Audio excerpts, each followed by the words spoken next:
بن عبد الرحمن آل ثانی نے کہا ہے کہ خلیج کے بحران کو حل کرنے کے معاملے میں کویت کی حکومت کا بیان ایک اہم قدم ہے۔ انہوں نے کویت کا شکریہ ادا کیا ہے کہ وہ خلیج کے بحران کے آغاز سے ہی اس کے حل کے لیے ثالثی کی کوششیں جاری رکھے ہوئے ہے۔ نائب وزیر اعظم اور وزیر خارجہ نے اس ضمن میں کی جانے والی امریکی حکومت کی کوششوں کو بھی سراہا ہے اور کہا ہے کہ ریاست قطر پہلے کی طرح اس امر کو اولین ترجیح دیتی ہے کہ خلیج کی ریاستوں اور اس خطے کے دیگر ممالک کے مفادات پورے ہوں اور امن و امان کو فروغ حاصل ہو۔ یاد رہے کہ کویت کے وزیر خارجہ اور قائم مقام وزیر اطلاعات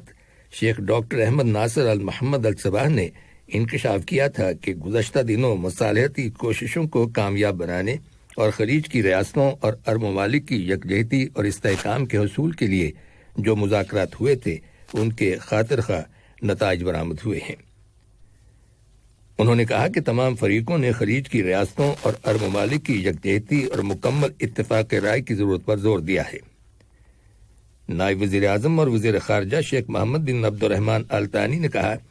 کہ قطر ہمیشہ اس بات پر زور دیتا آ رہا ہے کہ خلیج کے بحران کا مکمل اور ٹھوس حل تلاش کیا جائے۔ نائب وزیر اعظم اور وزیر خارجہ نے اس امید کا اظہار کیا ہے کہ خلیج کے بحران کا جلد حل تلاش کر لیا جائے گا،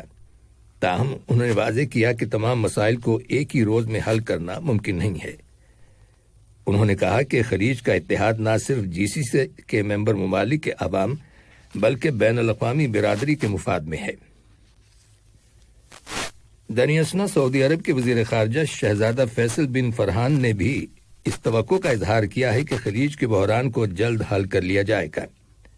عالمی سطح پر خلیج کے بحران کے بارے میں کویت کی حکومت کے بیان پر رد عمل کا اظہار کیا جا رہا ہے۔ ترکی کی وزارت خارجہ نے اس بحران کے حل کے معاملے میں حالیہ مثبت پیش رفت کا خیر مقدم کیا ہے اور کہا ہے کہ ترکی خلیج کی سیکیورٹی اور استحکام کے لیے اپنی کوششیں برابر جاری رکھے گا۔ ایران کے وزیر خارجہ محمد جواد ظریف نے بھی کویت کے بیان کو خوش آمدید کہا ہے۔ امریکہ کے وزیر خارجہ مائک پامپیو نے کہا ہے کہ واشنگٹن حکومت کو یقین ہے کہ خلیج کے بحران کو اب حل کیا جا سکتا ہے۔ انہوں نے اس امید کا اظہار کیا ہے کہ خلیج کے علاقے میں کشیدگی ختم ہو جائے گی۔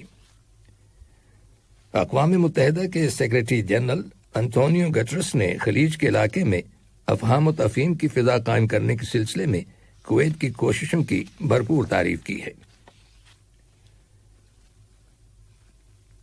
خلیج کی کونسل برائے تعاون جی سی سی کے سیکریٹری جنرل ڈاکٹر نائف فلاح مبارک الحجرف نے کویت کے وزیر خارجہ شیخ ڈاکٹر احمد ناصر المحمد الصباح کے بیان کا خیر مقدم کیا ہے، جس کا تعلق خلیجی اور عرب یکجہتی اور استحکام کو مضبوط بنانے سے ہے، جس سے ملکوں کے درمیان پائیدار امن اور تعاون کو فروغ حاصل ہوگا۔ جی سی سی کے سیکریٹری جنرل کا کہنا ہے کہ مذکورہ بیان